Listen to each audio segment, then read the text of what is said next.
தண்டிக்கப்படக்கூடிய அரிசிங்கிறான்.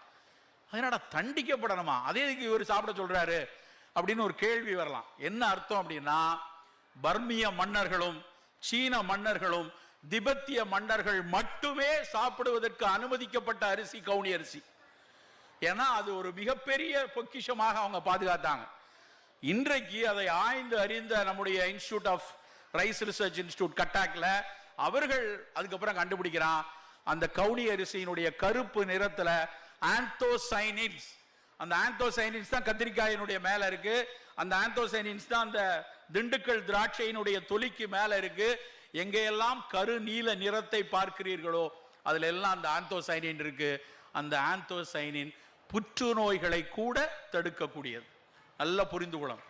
இது நான் சும்மா கதை பேசுவதாக நினைக்க வேண்டாம். நீங்க போய் படிச்சு பாருங்க, கூகுள்ல போயிட்டு கவுனி அரிசியினுடைய மருத்துவ குணங்களை படிச்சீங்கன்னா அது சும்மா